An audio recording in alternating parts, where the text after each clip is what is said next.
Hello friends, good morning everyone. అందరు ఎలా ఉన్నారు? బాగున్నారా అని అనుకుంటున్నా. సో ఈ మధ్యకాలం మరీ స్ప్రెడ్ అయిపోయింది ఎక్కువ. ప్లీజ్ బీ కేర్ఫుల్, అందరూ కొంచెం జాగ్రత్తగా ఉండండి. ఎందుకంటే ప్రాబ్లము చాలా సివియర్గా అయిపోయింది కదా. అందుకే వితౌట్ మాస్క్, డిస్టెన్స్ కాస్త ఇవన్నీ కూడా జాగ్రత్తగా పాటించుకుంటే మనకే మంచిది.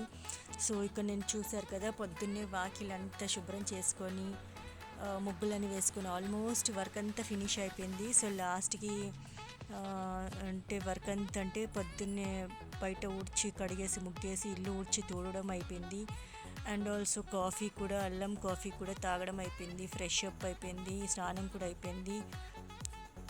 సో ఈ ఫ్రిడ్జ్ క్లీనింగ్ అంతా కూడా అయిపోయింది. అంటే బిఫోర్ స్నానానికి ఇవన్నీ అంతా కంప్లీట్ చేసుకున్నా. సో బయట ఈ ఫ్రిడ్జ్ ఇవన్నీ ఉంటాయి కదా, ఫ్రిడ్జ్ ఐటమ్స్ అన్నీ, అవన్నీ ప్లాస్టిక్ అన్నీ బయట కడిగేసాను. కడిగి శుభ్రంగా ఆరబెట్టేసి స్నానం అంతా అయిపోయిన తర్వాత ఇక్కడ సర్దడం మొదలు పెట్టాను. సో చిన్న ఫ్రిడ్జ్ చిన్నగా ఆర్గనైజ్ ఎలా చేసుకోవాలనేది చూపిస్తాను ఈ వీడియోలో. ఇంకా వేరే ఏముండదు. సో ఇదొకటి చూపిస్తాను. నెక్స్ట్ ఇంట్లో బెగ్నర్స్ శారీ ఫాల్ ఎలా వేసుకోవాలి చాలా సింపుల్గా, అదొకటి చూపిస్తాను. అండ్ ఆల్సో హెయిర్ ఆయిల్, చాలామందికి హెయిర్ ప్రాబ్లమ్స్ ఉంది కదా, సో అవన్నీ ఈ వీడియోలో చూపిస్తాను. సో అందుకని ఇంకా ఈ మూడింటికంటే ఇంకెక్కువ చూపించలేను, ఎందుకంటే లెంతీ అయిపోతుంది వీడియో, మీ అందరు కూడా బోర్ కొడుతుంది. ఇక్కడ చూడండి, ప్లాస్టిక్ ఐటమ్స్ అసలు తీయగానే ఎంత. ఇది యాక్చువల్లీ ఉగాది బిఫోర్ క్లీనింగ్ అనమాట. ఉగాది బిఫోర్ కొన్ని కారణాల వల్ల చేయలేకపోయాను. ఉగాది బిఫోర్ వ్లాగ్స్ ఉగాది బిఫోర్కి ఇవన్నీ క్లీనింగ్ చేయలేకపోయా. సో అందుకని ఇప్పుడు చేస్తున్నాను. ఫ్రిడ్జ్ ఆర్గనైజ్ ఎలా చేయాలి, చిన్నవి ఎలా పెట్టుకోవాలి అనేది. సో శుభ్రంగా అంతా కడిగేసుకొని క్లీన్ చేసేసుకొని ఇలా వెజిటేబుల్స్ అన్నీ కింద వెజిటేబుల్ బాక్స్లో స్టోర్ చేసుకుంటున్నా. అండ్ చిన్నవి ఏంటంటే ఇందులో నేను పెట్టేది చూపిస్తున్నాను మీ అందరికీ. అంటే చిన్న ఫ్రిడ్జ్ ఎలా ఆర్గనైజ్ చేయాలనేది. సో ఇక్కడ పావ్ బాజీ, గరం మసాలా, చాట్ మసాలా, అండ్ బాదాం, కిస్మిస్, కాజు, అండ్ చిన్న jam bottles, and also eggs కూడా. సో ఇందులో ఇది టమాటా వితౌట్, ఇది నేను పెడుతుంది అల్లం అనమాట. వితౌట్ అల్లం నా రోజే కాదు అసలు. కంపల్సరీ అల్లం కాఫీ ఆర్ అల్లం టీ. ఇది అల్లం పేస్ట్ డబ్బా ఒకేసారి నేను 2 kgs తీసేసుకొని ఒక 2-3 months అలా వాడేసుకుంటాను ఫ్రెష్ ఇది. సో ఆల్మోస్ట్ బయట కొనడం అవాయిడ్ చేసుకోండి. ఇంట్లోనే ఇలా కుదిరితే ఫ్రెష్ ఫుడ్ తీసుకోండి. ఫ్రెష్ ఫుడ్ ప్రిపేర్ చేసుకోవడానికి ప్రిపేర్ అవ్వండి, అదే మంచి అలవాటు. సో ఇక్కడ చూడండి, అన్ని చిన్ని బాటిల్స్ అన్నీ పైన పెట్టేస్తున్నా, మసాలా డబ్బాలో అన్నీ. అండ్ ఇక్కడ ఆలు, టమాటో అవన్నీ కింద పెట్టేస్తున్నా. సో అక్కడితో కంప్లీట్ అయిపోయింది. ఇక్కడ శారీ ఫాల్ ఇంట్లోనే కూర్చొని, అంటే మామూలుగా అయితే టైలరింగ్ వాళ్ళు నేర్పిస్తారు ఇది. సో ఇంట్లోనే చూడండి ఎలా వేసుకున్నాను నేను, ఎలా సెటప్ చేసుకొని ఎలా కుడుతున్నాను. చాలా నీట్గా మనం హ్యాండ్ వర్క్ కుట్టించుకోవచ్చు. ఆల్మోస్ట్ నా శారీస్ అన్ని నేనే కుట్టుకుంటా. సో ఇది న్యూ శారీ అనమాట, రేపు సైట్ విజిట్ కట్టుకెళ్ళాలి, అందుకని నేను శారీ ఫాల్ కుట్టేసుకుంటున్నా. సో ఈ విధంగా సెటప్ చేసుకొని, ఈ విధంగా కింద మనకి ప్యాడ్ లాంటిది ఏదైనా వుడెన్ ప్యాడ్ లాంటిది పెట్టేసుకొని ఇలా కుట్టుకోవచ్చు నీట్గా. చాలా సింపుల్ వర్క్, మనం బట్టలు ఎలా కుడతామో అలాగే కుడుతున్నాను. కింద ఏం స్పెషల్ వర్క్ ఏం లేదు. సో పైన వచ్చి సింగిల్ థ్రెడ్తో హెమ్మింగ్ చేస్తాను, కింద డబుల్ థ్రెడ్తో నేను చిన్న కుట్లు వేస్తున్నాను, అంతకుమించి ఏం పెద్ద ఇదేం లేదు. అండ్ ఇంకోటి మెయిన్ పాయింట్ ఏంటంటే, ఇక్కడ ఎడ్జ్లో చూసారా, ఇది కంపల్సరీ చిన్న ఫోల్డ్ ఇచ్చుకొని మనం కుట్టు అనేది కంప్లీట్ చేయాలి. అప్పుడే శారీ బాగుంటుంది, పాడవకుండా ఉంటుంది. లేదంటే అలా థ్రెడ్తో వదిలేసాం అనుకోండి, చండాలంగా పాడైపోతుంది శారీ. సో అందుకని చెప్పి చిన్న ఫోల్డ్ ఇచ్చుకొని లాస్ట్లో 3 వేసేసుకోవాలి. సో నేను 2-3 ముడులు వేస్తున్నాను. ఇక్కడ లాస్ట్లో 2-3 ముడులు వేస్తే అదేంటంటే అక్కడితో స్టాప్ అయిపోతుంది.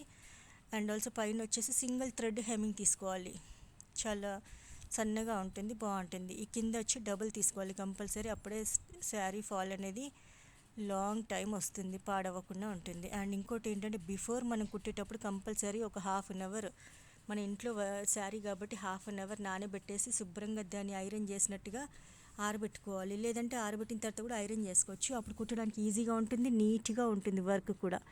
సో ఇక్కడితో శారీది కంప్లీట్. అండ్ ఇక్కడ వచ్చేసి నేను హెయిర్ ఆయిల్ చూపిస్తున్నాను. హెయిర్ ఆయిల్ ఏంటంటే, ఈ మధ్యకాలంలో పొల్యూషన్కి మనం తిరుగుతూ ఉంటాము, జుట్టు పాడైపోతూ ఉంది. సో కంపల్సరీ హెయిర్ కూడా మనకి ఇంపార్టెంట్ రోల్ అనమాట. హెయిర్ అనేది మన చేతుల్లోనే ఉంటుంది కాపాడుకోవడము. ఏది చేయకుండా ఇదవుతుంది అదవుతుంది అంటే అది మన లేజినెస్ అని కూడా అనుకోవచ్చు. సో ఫ్రెండ్స్, ఇలాంటి చిన్న చిన్న టిప్స్ ఫాలో అవుతే మనము మన జుట్టుని కాపాడుకున్నట్టు అవుతుంది. And also super good results ఉంటాయి. ఇప్పుడు ఇందులో నేను చేసేది ఏంటంటే హోమ్లీ అనమాట. ఇప్పుడు నేను ఇది హోమ్లీ రెమెడీ చూపిస్తున్నాను. హెయిర్ ఆయిల్ ఎలా అనేది, ఈ కరివేపాకు అనేది అందరికీ కామన్ తెలుసు. సో ఇంట్లో నాకు ఉన్న వేస్ట్ కరివేపాకు నేను పడేయకుండా ఏం చేస్తున్నా, అది ఎండిపోయింది కాబట్టి దాన్ని ఏం చేస్తున్నానంటే ఆయిల్ తయారు చేస్తున్నాను, హెయిర్ ఆయిల్ పెట్టుకోవడానికి. సో ఇలా hair oil weekly once or weekly twice అలా పెట్టేసుకొని హెయిర్ మసాజ్ ఇస్తూ ఉంటే హెయిర్ చాలా స్మూత్ అండ్ సాఫ్ట్ అవుతుంది. అండ్ ఆల్సో హెయిర్ ఫాల్ అవ్వకుండా ఉంటుంది. చూడండి, మన కరివేపాకు అనేది హెయిర్ ఎప్పుడు బ్లాక్ చేసే పని చేస్తుంది. కరివేపాకు ఉన్న గుణాలు అవి. అండ్ ఆల్సో ఇక్కడ చూడండి, ఇక్కడ మెంతులు తీసుకుంటున్నా. అండ్ మెంతులు ఏంటంటే హెయిర్ని చాలా స్ట్రాంగ్ చేస్తుంది. అండ్ ఈ కాంబినేషన్ అయితే ఎక్సలెంట్. ఇలా మీరు చేసుకొని చూడండి. Hair oil with in short పీరియడ్లో మీకు సూపర్ గుడ్ రిజల్ట్ ఉంటుంది. ఇంకా మంచి మంచి బ్యూటీ టిప్స్తో మీ ముందుకి ఖచ్చితంగా వస్తాను. అండ్ ప్రొఫెషనల్ బ్యూటీషియన్ వాటి గురించి నేను చెప్తాను. సో ఇవేంటంటే హోమ్లీ రెమెడీస్ నేను చెప్పేది. ఇంట్లో ఉన్న వాటితో చేసుకోవడం ఎలా అనేది నేను చెప్తున్నాను. ఇక్కడ పారాషూట్ ఆయిల్ తీసుకున్నా. సో ఆయిల్ అంతా ఎంత హాఫ్ బాటిల్ ఉంది నా దగ్గర. సో కరివేపాకు ఎందుకు వేస్ట్ చేయాలని చెప్పేసి ఆల్మోస్ట్ నా దగ్గర ఉన్న వాటితోనే నేను ఆయిల్ తయారు చేస్తున్నాను. సూపర్ గుడ్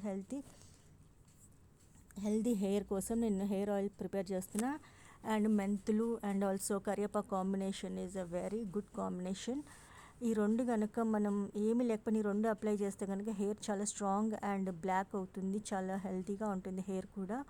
సో ఎప్పుడు మన ఫుడ్ గురించి, మన స్కిన్ అలా ఉండాలి ఇలా ఉండాలి అనుకుంటాము, హెయిర్ కూడా అంతే ఇంపార్టెంట్. హెయిర్ కూడా కావాల్సిన ప్రోటీన్స్ ఇవ్వాలి అండ్ ఆల్సో కావాల్సిన కేర్ తీసుకోవాలి. అప్పుడే జుట్టు కూడా బాగుంటుంది, ఎలాంటి ప్రాబ్లం లేకుండా. ఇక్కడ వచ్చేసి హైబిస్కస్ ఫ్లవర్, మందార పువ్వు ఉంటుంది కదా, అదేం చేస్తానంటే నేను అప్పుడప్పుడు దేవుడికి పెట్టింది అది కూడా తీసి ఫ్రిడ్జ్లో పెడతాను. సో బయట పెడితే ఒకవేళ బయట పెట్టినా ఉంటుంది, ఎండిపోవడమే తప్పితే ఇంకేం పాడయ్యేది కాదు అది. సో నేనేం చేశానంటే ఎక్కువ జమ చేసి ఫ్రిడ్జ్లో పెట్టాను. సో ఇందులో నేను ఒక 3-4 ఫ్లవర్స్ వేస్తున్నా, ఇంకా ఉన్నాయి, ఫ్రిడ్జ్లో స్టోర్ చేసి పెట్టాను. సో ఇక్కడ ఉన్న ఆయిల్తోనే కొంచెం అంటే ఆయిల్ క్వాంటిటీ బట్టి నేను ఇవి తీసుకున్నాను. కావాలంటే ఎక్కువ స్టోర్ చేసుకోవచ్చు. ఇప్పుడు నేను తీసుకున్న ఆయిల్ నాకు ఓన్లీ ఒక 2 వీక్స్ వస్తుంది అంతే. ఎందుకంటే నేను బాగా పెట్టి మసాజ్ చేస్తుంటాను హెయిర్కి. సో అందుకని నేను ఇప్పుడు చూపించే ఆయిల్ నాకు 2 వీక్స్ కంటే ఎక్కువ రాదు, 2 టైమ్స్ వస్తుంది అనమాట. 2 వీక్స్ అంటే 2 టైమ్స్. సో వీళ్ళంతా ఆయిల్ కొంచెం హీట్ ఎక్కిన తర్వాత మెంతులు, కరివేపాకు అండ్ ఆల్సో మందార పువ్వు ఇవన్నీ వేసుకొని నేను కలుపుకుంటున్నా. సో ఫ్రెండ్స్, ఇలా ఒక 5 మినిట్స్ మనం సిమ్లోనే పెట్టేసుకోవాలి. చల్లారిన తర్వాత తీసేసుకొని ఒక కాటన్ క్లాత్ కంటే కూడా సిల్కీ క్లాత్ ఉంటే బెటరు. చాయ్ చెన్నీలో కూడా ఉడబట్టుకోవచ్చు. బట్ ఏంటంటే అట్లా చాలా టైం పడుతుంది, ఆయిల్ సగం అంతా ఎక్సెస్ అయిపోతుంది, వేస్ట్ అయిపోతుంది. అందుకని చెప్పేసి నేను ఏం చేస్తున్నా, చిన్న చున్నీ నా దగ్గర ఉంటే చిన్న ముక్క కట్ చేసేసుకొని ఆ చున్నీలో, నెట్ చున్నీ అనమాట, సో అందులో వేసేసుకొని చల్లారిన తర్వాత కంప్లీట్గా చల్లారాలి, లేకపోతే చెయ్యి కాలి ప్రమాదం. ఆయిల్ అసలే హీట్ ఎక్కువ ఉంటుంది.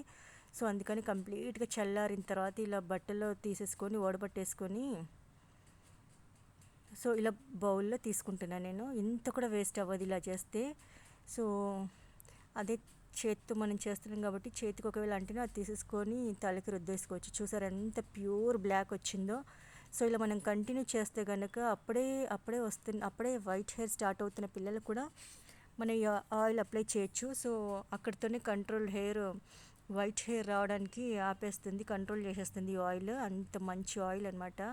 కరివేపాకులో ఉన్న గుణాలే, నల్లదనం తీసుకొచ్చి పెట్టే గుణాలే ఉంటాయి కరివేపాకులో. సో ఈ విధంగా ఇది ఎప్పుడో చిన్నప్పుడు మా నాన్నమ్మ చేసిన ఆయిల్ అండి ఇది. సో ఇప్పుడు నేను మీకు చూపిస్తున్నాను, చిన్నప్పుడు మా నాన్నమ్మ తయారు చేసి మాకు పెట్టేది. సో ఇక్కడ నేను ఓన్లీ హోమ్ రెమెడీలో చూపిస్తున్నాను. నెక్స్ట్ ప్రొఫెషనల్ బ్యూటీషియన్కి కూడా సంబంధించినవి నేను నెక్స్ట్ రాబోయే వీడియోస్ తప్పకుండా చూపిస్తాను, ప్రొఫెషనల్ బ్యూటీషియన్ని. సో ఇక్కడ నేను స్టోర్ చేసుకుంటున్న ఒక కాంచ్ గ్లాస్లో, సీసం గ్లాస్లో స్టోర్ చేసేసుకుంటున్నాను. స్టోర్ చేసుకొని నీట్గా ఫుల్ మూత పెట్టేసి కవర్ చేసేసుకొని నీట్గా ఒక ప్లేస్లో పెట్టేసుకోవాలి. ఫ్రిడ్జ్లో మట్టు పెట్టకూడదు. సో మనం బయట స్టోర్ చేసి పెట్టుకోవచ్చు. ఇలా వీక్లీ వన్స్ చేస్తే కనుక, వీక్లీ ట్వైస్ చేస్తే కూడా చాలా సూపర్. ఇంకోటి ఏంటంటే, ఇలా ఆయిల్ పెట్టేసుకొని బయట తిరుగుతా కూడా వేస్ట్ అండి. ఎందుకంటే బయట ఉన్న డస్ట్ వచ్చి ఆయిల్కి ఈజీగా హెయిర్కి అబ్జర్వ్ అయిపోతుంది. బయట ఉన్న డస్ట్ కనుక ఆయిల్ పెట్టుకొని బయటకు వెళ్తే బయట ఉన్న డస్ట్ వచ్చి ఈజీగా హెయిర్ని క్యాచ్ చేస్తుంది. సో దీనివల్ల కూడా హెయిర్ డ్యామేజ్ అయ్యే ఛాన్సెస్ ఉంటాయి. ఎప్పుడు కూడా ఆయిల్ పెట్టుకొని బయట అసలు తిరగకూడదు. అవసరమైతే చున్నీ ఏదో కవర్ చేసేసుకొని వెళ్ళండి. అండ్ ఇంకో బెస్ట్ ఆప్షన్ ఏంటంటే, నైట్లో లేదంటే ఇంట్లో ఉన్నారనుకోండి, డే అంతా కూడా పెట్టేసుకున్న ఆయిల్ నైట్లో ఇంట్లో ఉండేసి మార్నింగ్ కూడా వాష్ చేసేసుకోవచ్చు. అది బెస్ట్ ఆప్షన్ అనమాట. హెయిర్ని మన హెల్తీగా ఉంచుకోవడానికి అదొక బెస్ట్ ఆప్షన్. నైట్లో ఎయిర్ అప్లై చేసి మసాజ్ చేసుకొని మార్నింగ్ వాష్ చేసేసుకోండి. సో